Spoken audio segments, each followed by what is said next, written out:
right, guys, thanks for coming here today. This is Augustus 5-6 with a speech called RFID Hacking, Live Free or RFID Hard by Fran Brown. Guys, if you could remember to badge out for evaluation, your speaker really appreciates the feedback. And with that, I'm going to turn it over to Fran. Turn this on? Is it on? Oh, how's it going, everybody?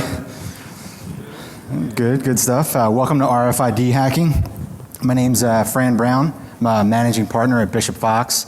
It's a security consulting company that helps organizations secure their networks and applications. You may know us by our previous name, Stack and Lou. We just rebranded. Pretty excited about that. Have some very fun and interesting stuff for you here today. I know that they said that the press wanted to see demos early in the first 10 minutes or something, so I'll kind of jump right into it in a second. But I just wanted to quickly go over what I'm going to cover today. Basically, about a year ago, I was doing a penetration test of a electric utility, and I needed to get access to their SCADA network, and it was only accessible from 2 different buildings. So this research is kind of born out of necessity. I needed to break into a building is kind of how I got into the whole RFID hacking. So I knew I needed to break into a building, and I started looking for resources out there. Unfortunately, there's no hacking exposed RFID. I think RFID Security, the book, is like 10 years old or something. And I started watching past BlackHat presentations and reading everything I could. And after hours and hours of that, I realized I was no closer to really achieving my objective of breaking into this building. A lot of the tools never really came to fruition that people have presented on in the past, were never released.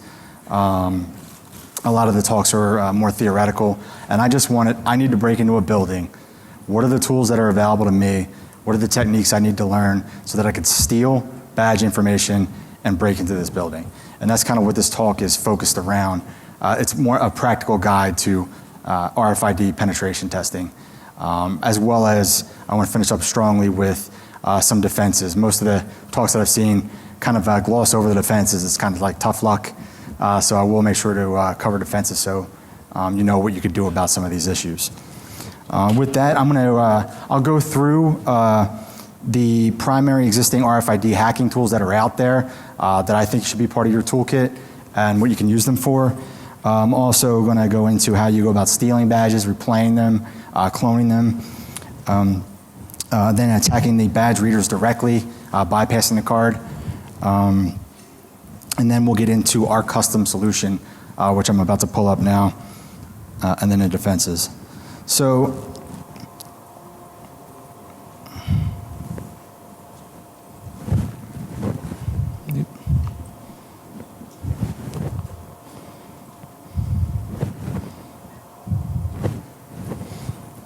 he switched me back in. So I'm going to pull up a video right now. Thank you, optimal resolution.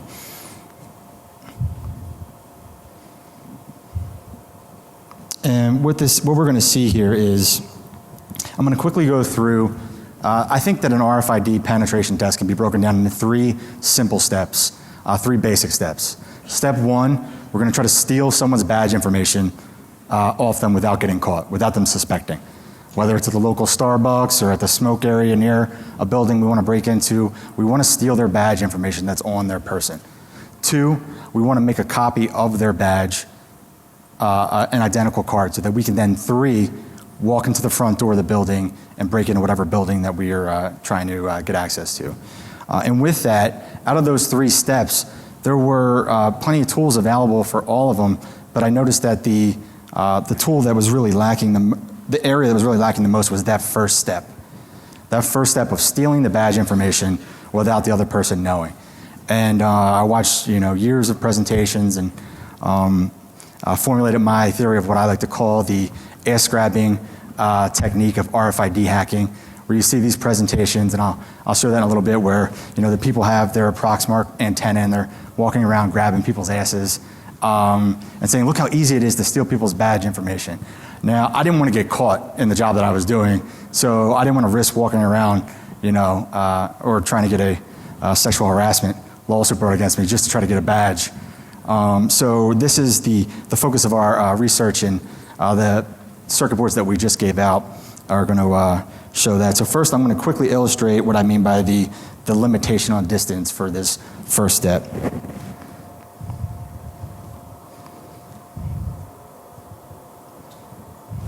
Most popular, we have, it's plugged into my laptop. This is the Proxmark.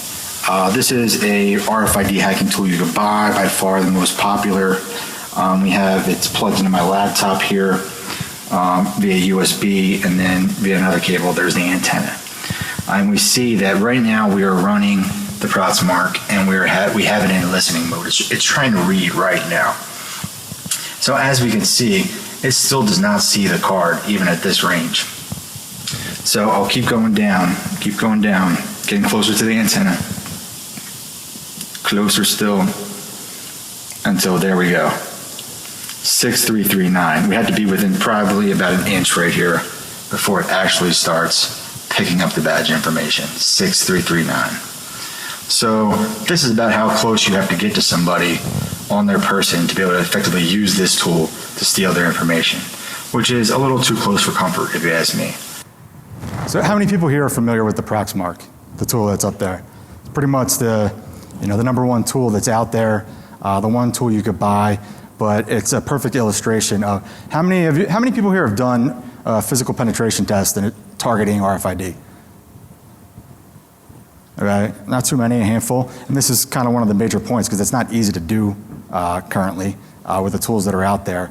But primarily you would see people with that antenna, with the CD on the end, running it down their sleeve with the CD looking antenna in their hand and trying to go up to people's back pocket and literally get within an inch. You saw how close you had to be. And that's a severe limitation. Once I came to that conclusion, I was like, this sucks, this isn't doable. This kind of penetration test isn't doable. I'm gonna get caught in 2 minutes, and in expressing the risk to our customer, I'm gonna tell them it's not really that risky because the chances of getting caught are high. So I thought to myself, wouldn't it be nice if I could have a long distance RFID hacking tool? So show a quick video of that. Wouldn't it be great? Yeah, and I'll show you this. I'll show you this slide in full in the presentation here, and we'll get to the deck. Let's see, keep it here. So just to set this up again, how many people are familiar with the ProxClone website? And there's a few other websites that kind of talk about a similar idea to what we're doing here.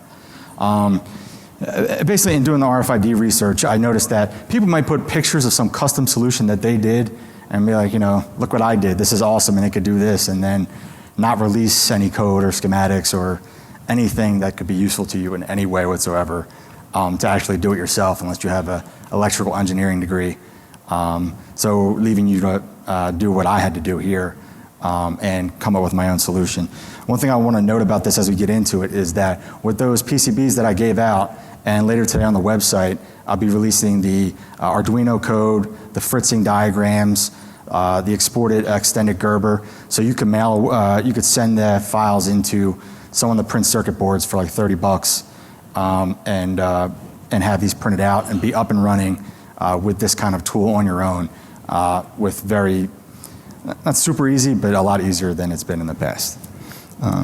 So I'm just going to quickly show how our tool could be used to steal badge information from a little bit further away. If there was a tool that took that step one that allowed us to secretly steal this. Oh, also, any Dr. Horrible fans in here?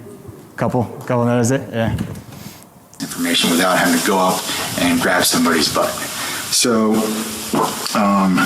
as a crazy random happenstance, we do have such a tool. 6339 again. We look to my left here. This is what I'm calling the Tastic long-range RFID stealer from my company Bishop Fox. And we see here just a weaponized commercial reader. You guys can see it here. So we'll go ahead and throw that up there, and you can see it's a 26-bit card. Run it again. Soda code 113 and card number 6339. So it outputs it to the screen nice as well. I'm clearly a few feet away right now. And with this, I can steal the information without having to go and grab somebody's butt. So taking a little quicker look at what this tool is actually doing and how the circuit board comes into play. I'm going to turn this off. And we can see that it is about 1 foot by 1 foot and only 1 inch deep. Extremely light, portable. Have a missile switch on the back here, which I was using to not accidentally turn it on, things of that. It's completely self-powered and portable. So what you would do is take this, put it in your messenger bag or backpack or briefcase, walk around with it, walk by somebody from up to 3 feet away and pick up their badge information, which is much better than grabbing butts up here. It's not only does it write into the screen, but we actually see it's easy to take apart here. Just a single screw in the front, thumb screw that I can just twist out and take the lid off.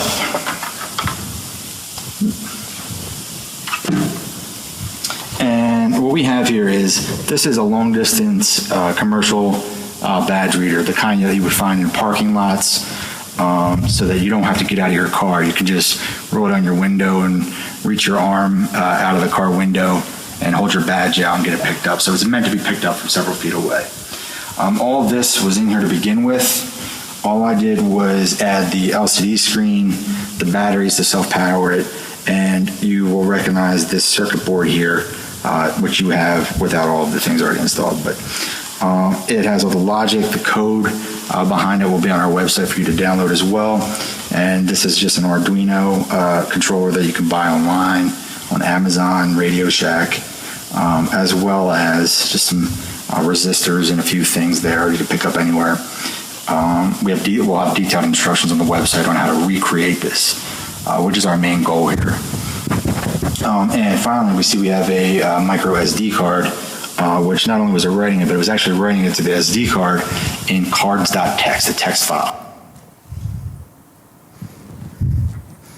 So pretty cool, right? So this tool, you can see I got a few things in my bag already. Fits easily in a briefcase, a messenger bag, something like that. You can just turn it on.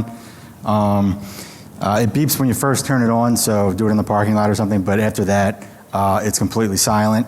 And you could just walk by people, and as long as you get within a few feet of them, you can effectively pick up any badge information that they have on them.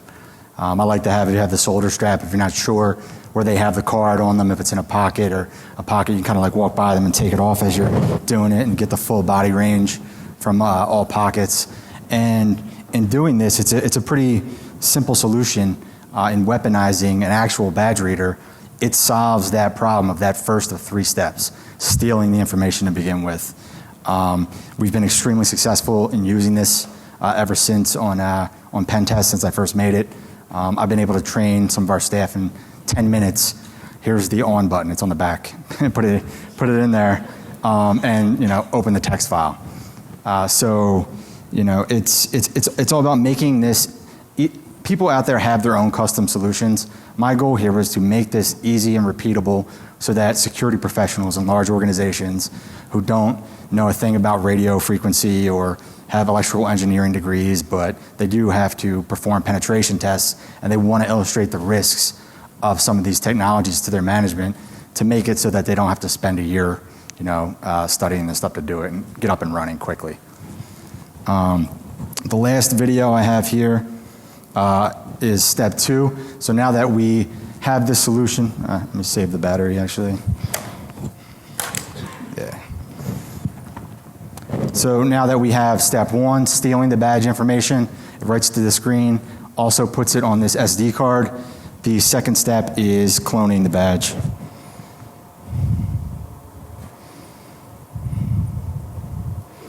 Took this SD card, or micro SD card. I'm just going to pop it into my laptop. It should come up over here.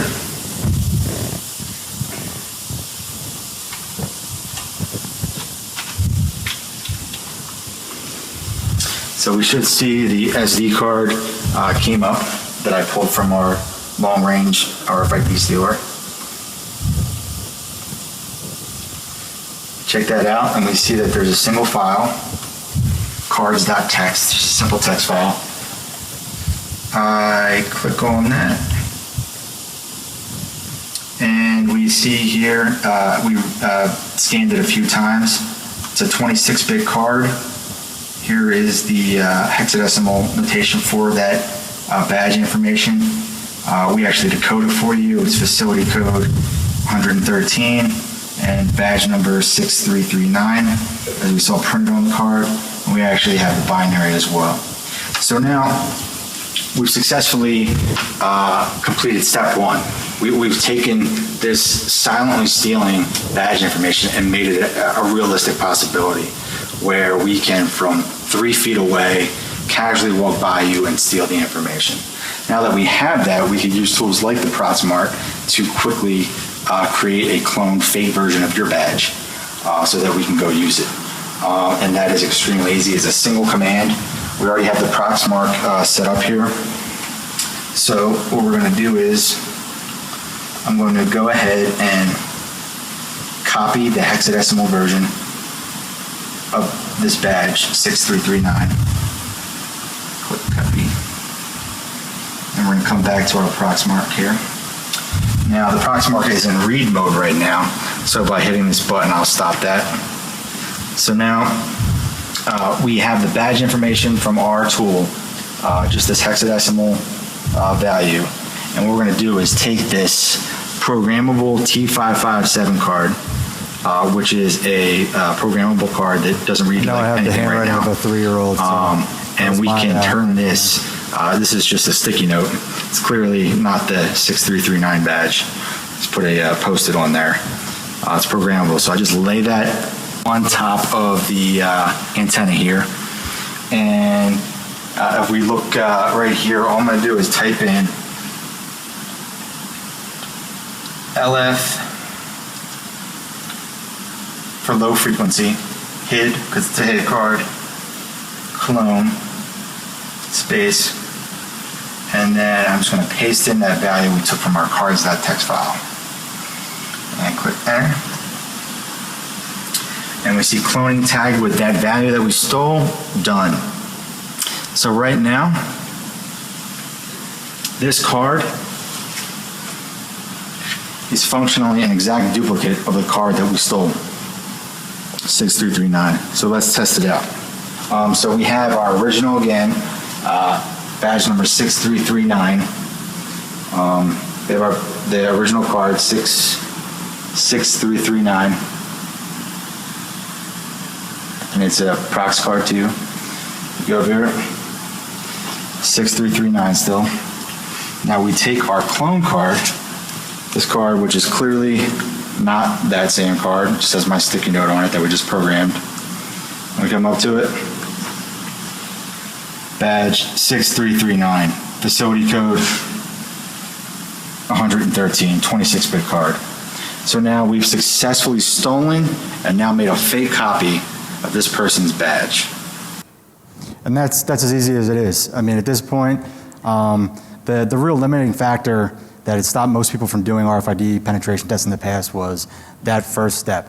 Now it's simple. Use this tool, walk by a person near the building you want to break into, take the micro SD card out of it, copy and paste. It's a single command to write it to a programmable file, and now you have an exact copy of a card of an employee at whatever building you're trying to break into. Pretty simple. Pretty cool? Yeah.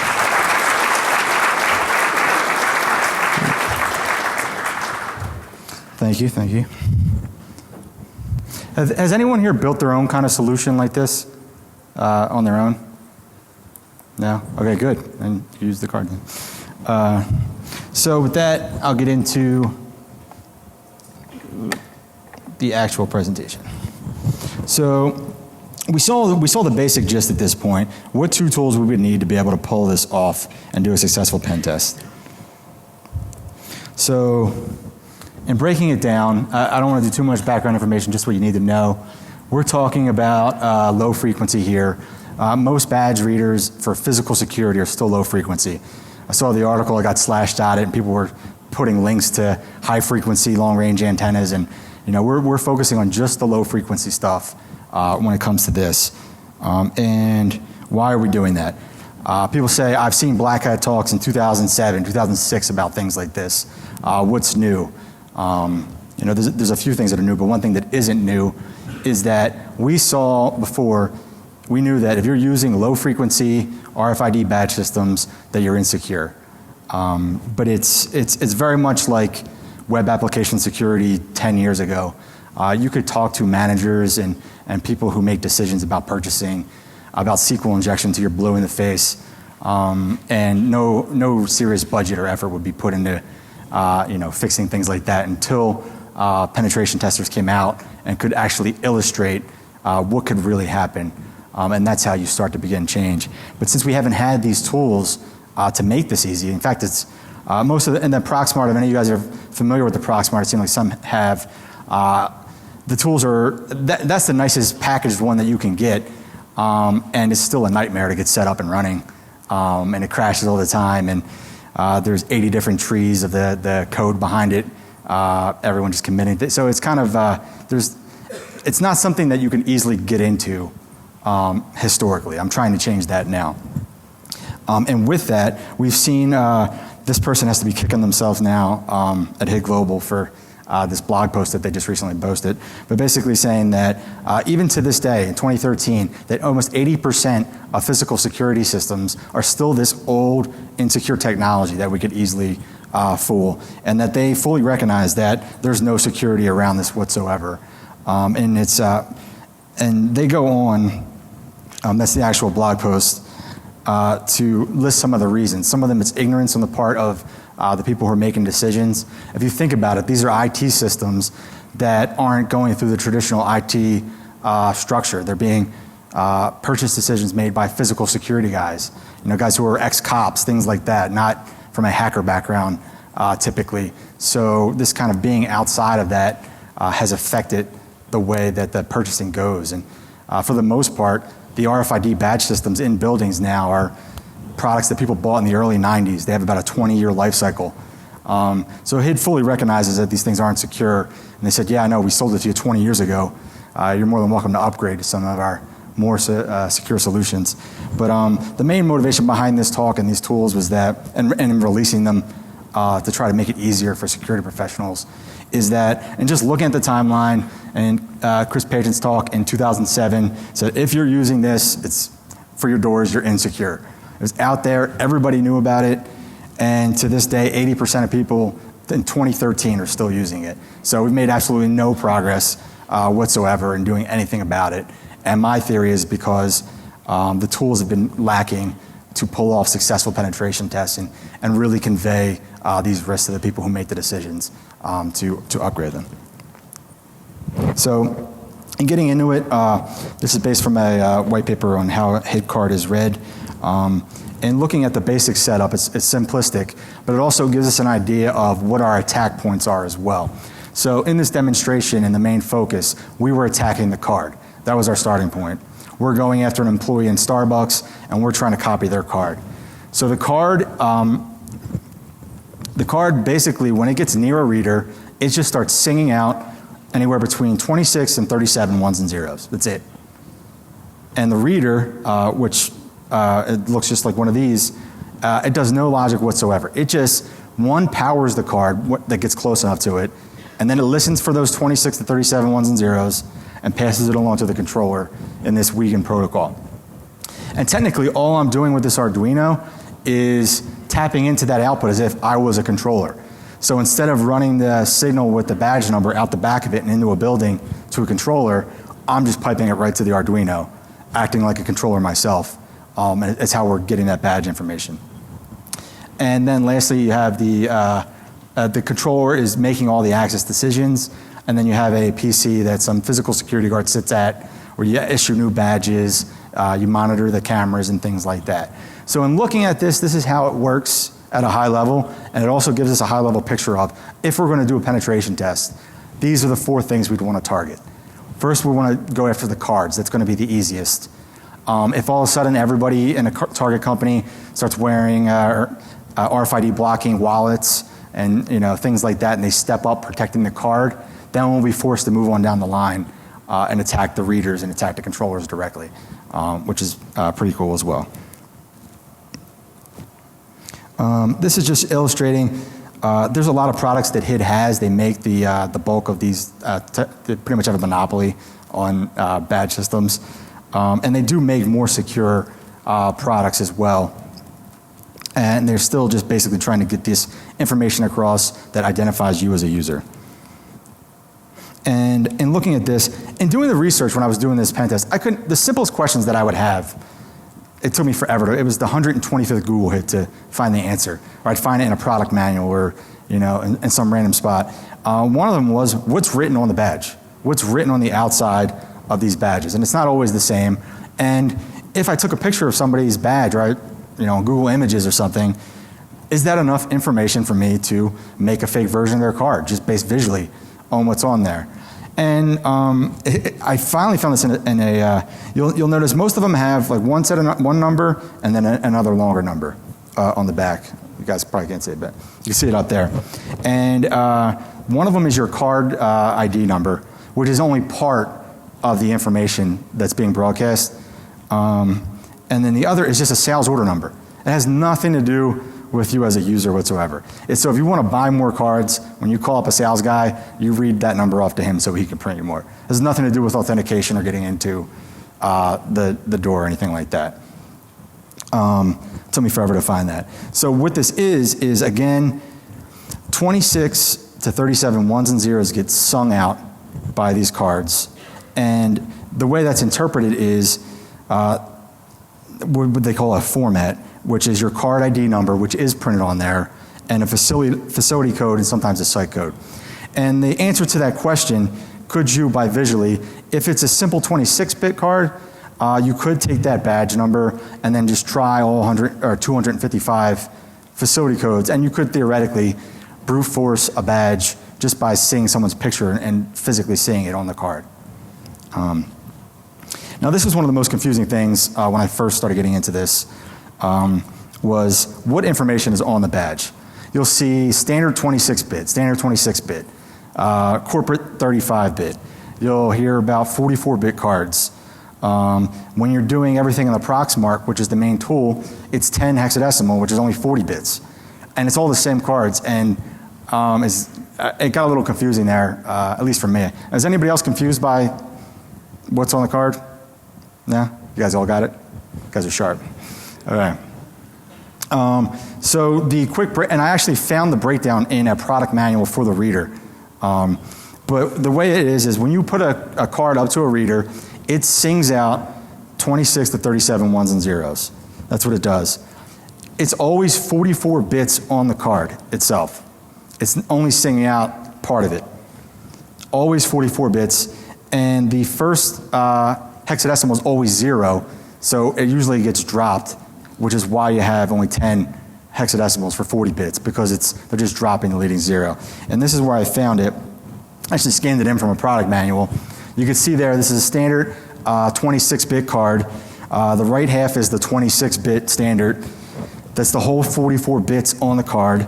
You see the first 7 numbers on every card are always 6 zeros and a 1. Every single card. 6 zeros and a 1, which is why the first digit's always a 0 and gets dropped when represented in hex. And then you have 10 zeros, a parity bit, and then your 26 bits. So when people issue you a 35-bit card, or as you guys are upgrading, all it's doing is taking advantage of that 10 zeros and working its way over. It's just taking that buffer. But it's always 44 bits on the card itself. And you actually see with the leading 0 there in hexadecimal in the manual. It didn't drop it. Yeah, it took me forever to find that. We're focusing on security badge, physical security badge systems here.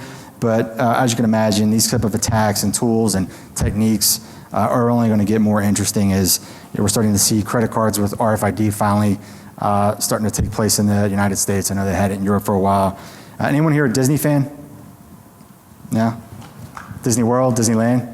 They're going everything RFID, from your fast pass to your getting in the door, to your hotel room to buying stuff.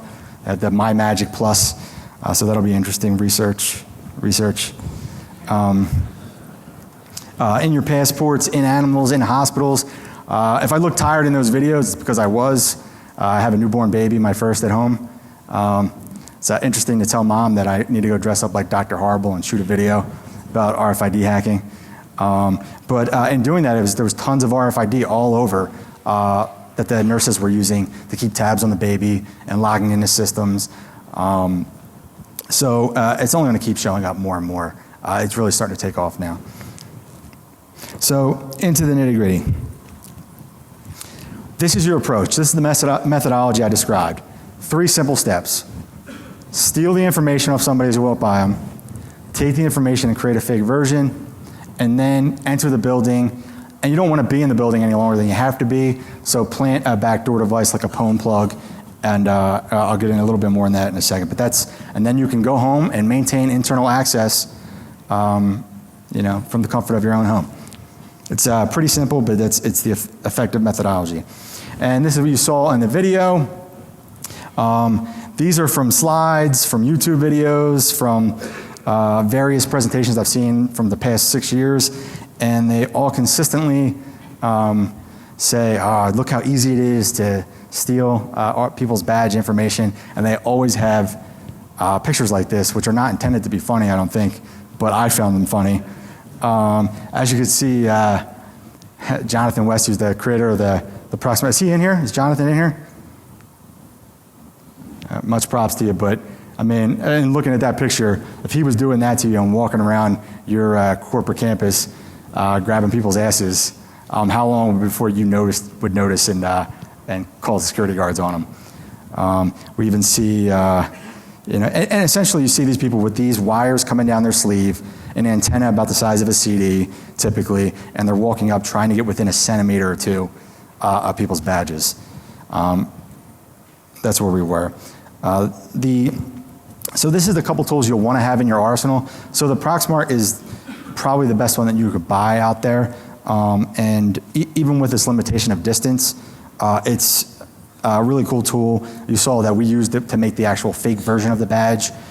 So it can read cards, it could simulate them, it can create fake versions. There's all kinds of cool things that you can do with the Proxmark. You can, there's different pricing models, but the nice prepackaged version that you see there, the most expensive one is $399. And also with the Proxmark, another cool thing is being able to brute force badges. So there's this tool, Prox Brute, which is actually custom firmware for the Proxmark. Any guys used Prox Brute before? Anybody? Okay, so this is from a guy at McAfee, Brad Antonovich. Is Brad in here, any chance? Yeah. Keep an eye out for him. Brad's done some really cool research in the last year or so, and he's created this Prox Brute custom firmware that you could load onto the Proxmark.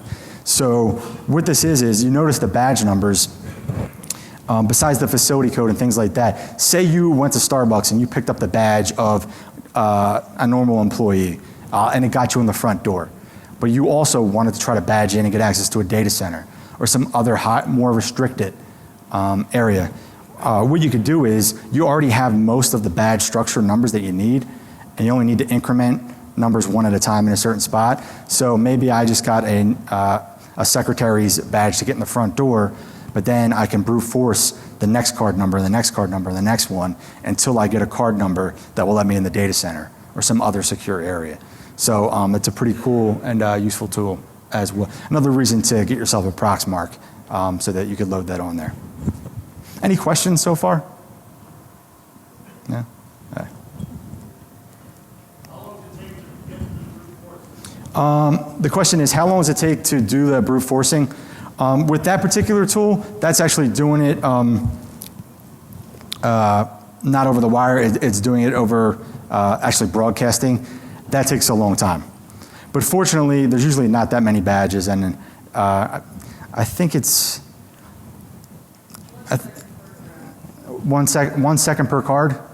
Somebody said about 1 second per card. It's not going to be able to go through it lightning fast, but it is a little slow. So you do want to do it when no one's around if you're going to do something like that. We'll see in a little bit some tools that where you're actually jacking into the reader and doing over the wire, which are significantly faster to do that kind of brute forcing. Besides the Proxmark, another really popular one are the RFID scripts from Adam Laurie. Spoken at BlackHat plenty of times. He has recommended hardware that you could buy, but basically he's accumulated over the years a number of Python scripts that do all kinds of various RFID hacking related activities that he just keeps adding to this RFidiots.org tool. And the one convenient thing about this is the Proxmark and most of the tools that you would get are difficult to get set up and running, or they can be anyway. This comes preloaded on Backtrack, so all you have to do is plug in the USB of the antenna and fire up Backtrack, and you could be up and running very quickly. So there's some pretty cool stuff there to check out. Have any of you guys seen this before? I actually came across this. I haven't seen it in any security presentations. I came across it when I was looking at product manuals. This is great. One of the other questions I had is, this is clearly a Prox card too. It says it, right? Real big on there, right? And I can see the badge information on the back. Now, I mentioned as an example that I like Disney, and Disney is moving everything over to RFID. Well, the RFID badges that they give out don't have any visual information on them that would give you any indication as to what type of technology it is, so that you would know what type of tool you would need to read it. So in situations where you don't know what kind of card it is, maybe you found one and you're trying to understand it, maybe you at your parking garage you have a RFID system to get in for your local campus or something. You want to see what technology they're using so you can get free parking, or whatever you guys do on your own time. I don't know. This is great. Basically, it is 2 USB keys on a key ring, one high frequency and one low frequency. Just USB, you just plug it in, no software required.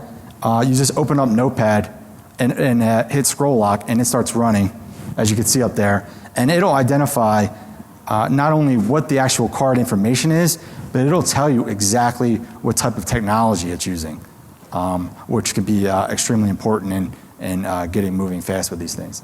So you try the low frequency. If that doesn't work, you try the high frequency, and it's a great way to identify what kind of card you're looking at if you don't know. Pretty cool. From RFIDs. And finally, with all those, we have our solution, which we saw the video for already. But again, just all I'm doing here is taking this badge reader. I live in Phoenix now. I parked in parking before I came here, and then going in, you see this exact reader on the pole. I'm gonna have to mess around with it, see if I get free parking at the airport. Just kidding.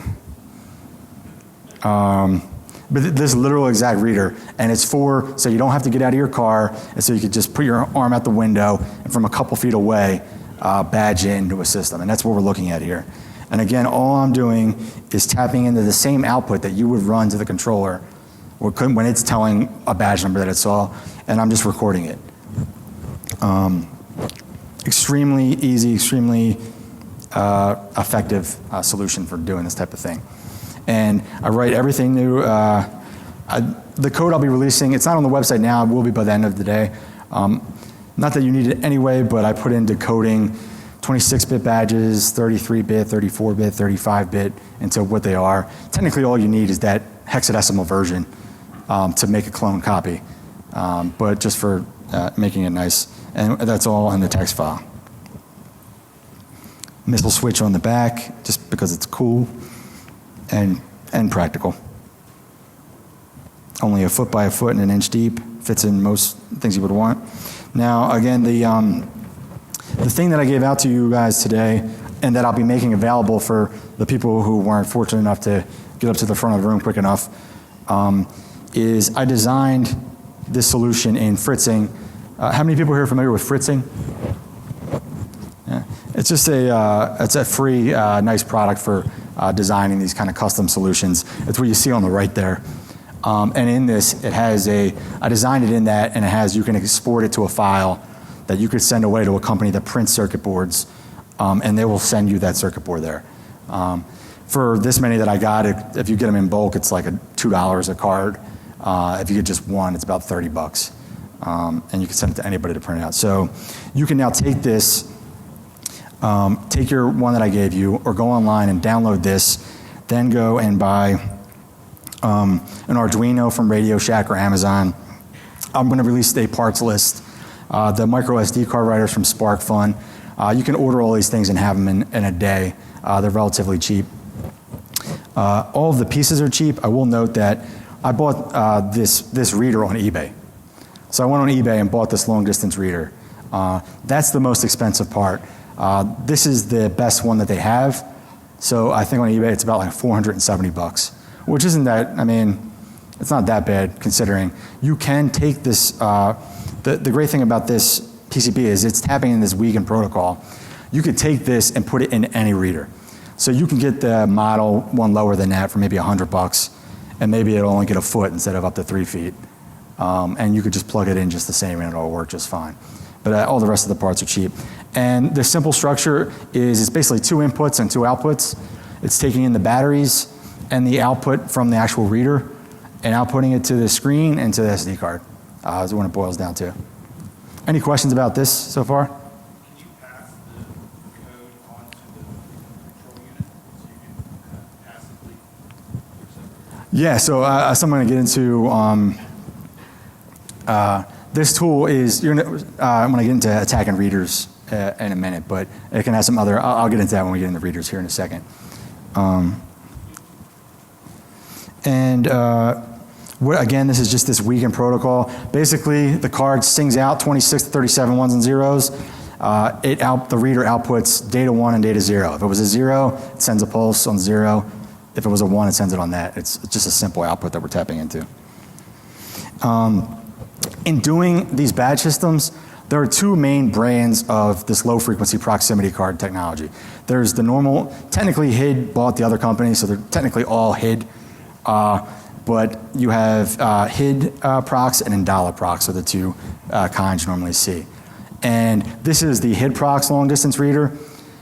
You can take this card and also plug it into the Indala long-distance reader. So if you get this the PCB and the 2 long-distance readers, you're covered for every badge that there is, pretty much, for physical security.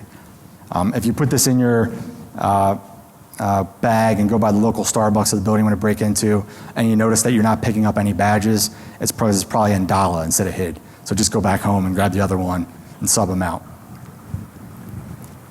Like the lies there. So one thing about Indala proven secure. Indala is supposed to be better off. And until recently, it actually wasn't that easy to do. I worked with some people to come up with the Indala clone feature.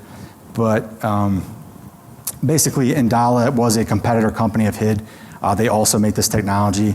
They got bought, and they're the same company now. But all they're doing, instead of singing out the ones and zeros, they're doing a little bit of obfuscation, which is repeatable. And we'll see that if you actually have the Indala reader, which we're doing, it does all the decoding for you anyway. So if you're actually using an Indala reader, you can get around all that anyway. And we see here, this is the Proxmark again.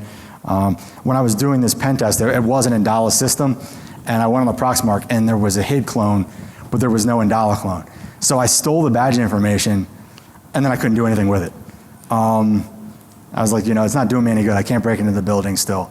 So I worked with some people on the Proxmark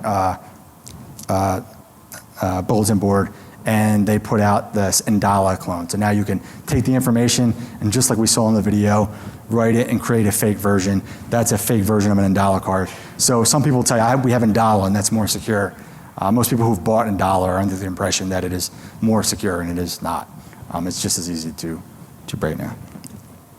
One last piece with it, with these Arduinos, just for simplicity's sake, I'm just writing everything to a text file on a micro SD card. There's tons of other things that I want to play around with that you could easily add on to an Arduino-based system like this. So maybe over Bluetooth, it could send me every badge that it reads, and I could read it on my phone as I'm walking by people in Starbucks, or even hook it up with cellular service to leave it near a building or something like that and have it text message me any cards that it sees as people walk by. All this stuff would be extremely easy to do given this setup to add on these existing modules. So there's all kinds of cool things that you could do and run with this. I don't want to spend much time on this forward channel stuff, but I've seen, drop a note, Eves, Mr. Gandalf. Basically, the limitation in distance is due to powering the card, and I've seen some PhD papers and things like that talking about where if you do it passively, if you let the real reader on the front door of wherever people are going power that card, and you just wait for the signal afterward and listen to the saying of the 26 to 37 ones and zeros, you can get much further distance. And I saw that, and Chris Page's talk even mentioned it, having a passive mode, and he claimed that he'd gotten up to 10 feet. This tool never got released, obviously. And I don't know, if anyone's aware, I'm not aware of any tool out there that actually does this type of attack. But it is something to consider if distance is your thing and this isn't getting it close enough that people might be doing. Copying the card. What we saw in that video, so on step 2, those were all the tools that we used to steal the badge information as well as do some other cool things. Actually making the copy of the card, it was not a blank card. You can get blank cards, but what that was a T55X7 card. So these things you could program, and they simulate not only the data, but also the behavior. So if I had an $1 card, it wouldn't work on this reader. And if I had a HID card in front of an $1 reader, it wouldn't work. Those two technologies don't work. But these programmable cards, you could program them to act like an $1 card, or program them to act like a HID card. So they can simulate the behavior and the data of any type of card. So they're kind of your universal key that you want to have for creating fake versions of cards. And you can buy them online. One note is my slides, the notes sections are usually like a white paper. Every link to everything you would want to know about that it will be in the notes section of the slides. And there's a number of places where you could buy these that I have links for there for a couple dollars each. And again, there's two main types of technology we want to clone, HID procs and $1 procs. And there's two single commands that once you have the stolen information, you can clone that to a fake badge and be breaking into buildings. So let's say that everybody started getting RFID blocking wallets and purses and things like that, and we couldn't sniff it anymore, but we still wanted to break in. There's a number of cool things out there for attacking the readers and the controllers directly. There's a bunch of tools out there that people have released where you just go up to the front door when no one's around, maybe late in the night, pop the lid off of the reader, and do things with it, tamper things with it, dump information off of it, such as stored keys for the more secure badge systems, and brute forcing, as someone mentioned. So one of the things that we saw, there's a tool called the Gecko that came out a few years ago, but this is doing a man-in-the-middle attack. And technically, I didn't design this circuit board for this purpose, but I thought about it afterwards. Essentially, what I'm doing is I'm taking this and putting it in a reader, and it's tapping into the output for the purposes of I bought my own reader.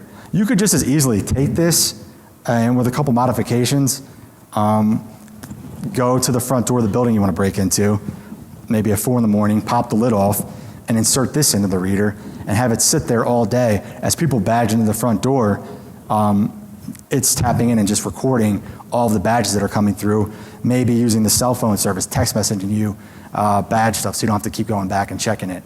But you can actually use this in the same fashion with this Gecko tool as a man-in-the-middle tool to sit there and collect badge information inside the actual real reader of the facility that you're targeting.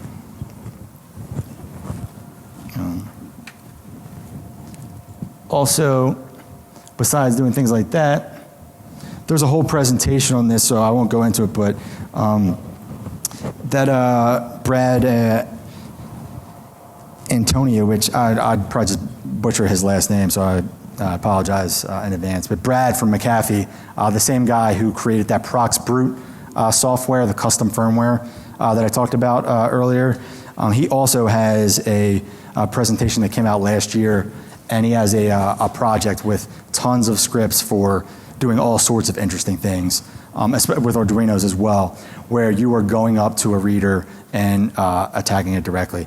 So if you wanted to brute force, the reader reads the information and then sends it in that format to the controller.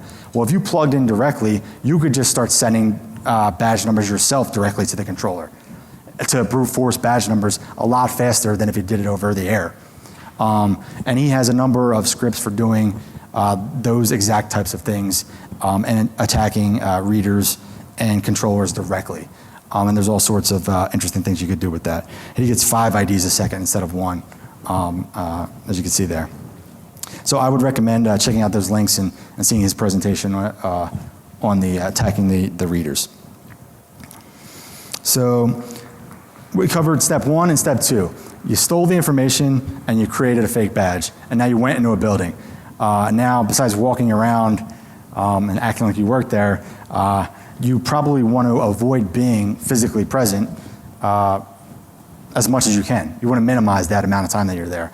So the most effective thing you could do is plant some kind of back door that will maintain a presence in their internal network that you're going for, so that you don't have to stay there. And how many people here are familiar with the PWN plug? Most people. It's really, starting to catch on in the last year or two. And this is just something that you can hide in a conference room or an empty cube, plug in the network, and it'll phone home to you, and it'll be like your own personal VPN into the internal network of whatever company that you broke into. They had the original one, and now they're coming out with some really cool additions with the power PWN there. I mean, it looks pretty legitimate, but they are pretty hefty price tags of $1,000 and $1,500 for these things. So with that, I also recommend, instead, you're seeing a lot of people are starting to use Raspberry Pis and releasing images for this to basically do the same exact thing, but for $35 instead of $1,500. And we actually see it, many people here are familiar with the Raspberry Pi. I'm assuming probably a lot, good amount. This is in a case, it's just this small, just something that you can hide somewhere. It's a fully functional PC and a single board. And you just put the operating system on the SD card here. People are releasing images, including the people that make the PWN plug. From Pony Express, they had the Raspberry PWN. There's also the Rogue Pi or the PWN Pi. So there's a lot of research out there. So you could buy this for $35 and get yourself a nice little backdoor device pretty quickly for cheap and fast. I like that one probably the best. Somebody took an old laptop charger that they had sitting around, and they just hollowed it out and put they noticed the Raspberry Pi fit in there exactly, and turned it into a just an extra power thing laying around that's actually a backdoor. Little extra touches go a long way. You can walk in the door. You have the appearance of legitimacy. You got in the door. Some of the things you could do at this point is get, the number one thing I'd recommend is get fake polo shirts made. If you're wearing a polo shirt of the company that you're breaking into, it seems to just has people's eyes glaze over and you look like you belong there. For this particular assessment that I was doing for this electric utility, I had someone from our company call up and try to get these polo shirts made, and we were going to just use the logo from their website. And we actually have a template from the last event you guys threw for your polo shirts. Do you want to just use those? And we're like, yeah, sure. So they gave us actual legitimate polo shirts that company uses. Made it even easier. Also, you saw these badges are just plain, the ones we're writing to. On eBay, you can get pretty decent badge label printers and things like that, so that if you have a picture of someone's badge, you could just take it in Photoshop and actually laminate it on the card to give yourself that extra sense of legitimacy. So someone's eye on your card, will go over easy. And then lockpick guns for any thing you might find, just little badge accessories, things like that. Some people in our company like the HD pen cam for super spy walking around and recording the video as they've broken into a place. They make for terrible videos. They're usually bouncing around and they're almost unwatchable because it's, if you ever had a pen in your thing. So some people like those sort of things. And in all honesty, keep it simple. I just use my iPhone. No one looks out of place walking around like this. And if you're just recording video, no one's going to question, like, what is that guy up to? I'm on my iPhone. What do you think I'm up to? And the iPhone 5 has one of the best cameras that I've ever seen. So, keep it simple. If you want to go the James Bond route, you can get the spy pen. Finally, defenses. The one thing that most talks typically gloss over, avoid being probed. Get yourself one of those fancy hats. So most of these products that are out there, 80% of the products that are out there were bought 20 years ago, and they're completely insecure, and it's recognized. Now, maybe you are a huge conglomerate that has 100,000 employees, and that's 100,000 badges that you would need to do, and tons of doors in multiple buildings in multiple countries. And it's not really realistic to migrate to a more secure solution, at least not in any reasonable time frame. Now, if you're a smaller company, I recommend looking at the contactless smart cards, the high frequency stuff, the newer products that are out there that can do challenge response, authentication with the reader, and use encryption and things like that. It's not just singing out 26 ones and zeros. If you're a small company, you might be able to do that, something you want to get on your radar. But if you're not, or if, what you can do in the meantime, there are plenty of things. So you can use badge readers that have PIN codes or biometric things as well, so that even if I walk by you in Starbucks and I picked up your badge number, I still don't have all the information I need to be able to break into the building.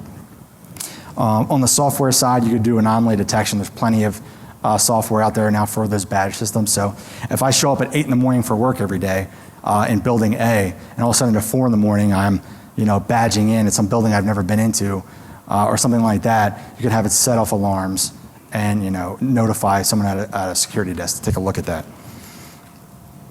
Also, the RFID protective sleeves. I'll get into that in a second, but these sleeves that you could put your badges in, or wallets or things like that, those are great, and that's what I would recommend. About half of them don't work.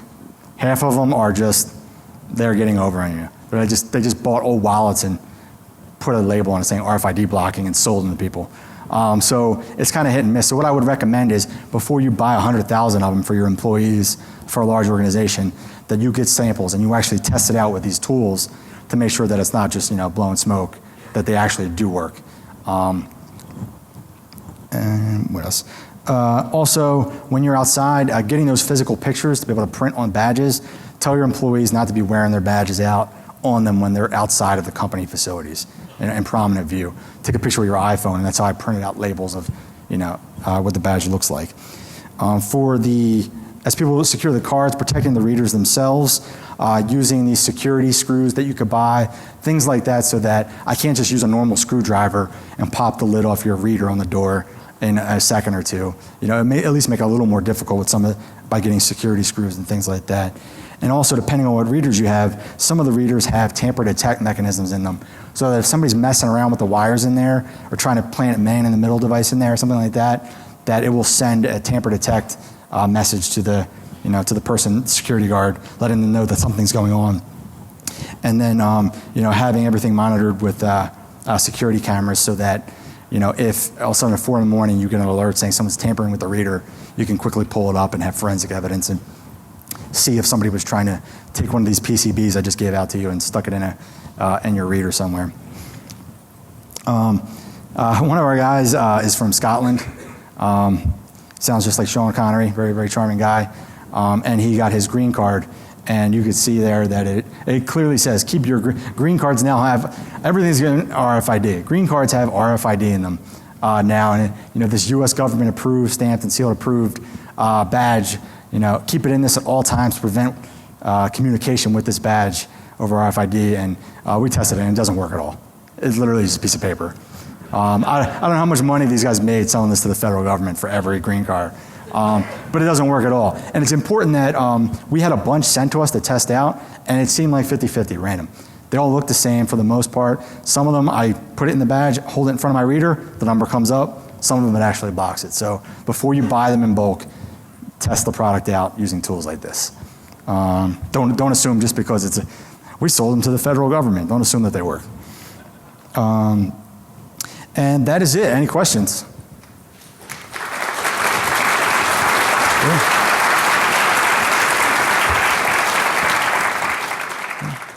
Thank you very much, everybody, for coming out. Hopefully, if you go to the Bishop Fox website, by the end of today, it'll be up there. Arduino code, the diagrams, everything you would need to get up and running to do this yourself.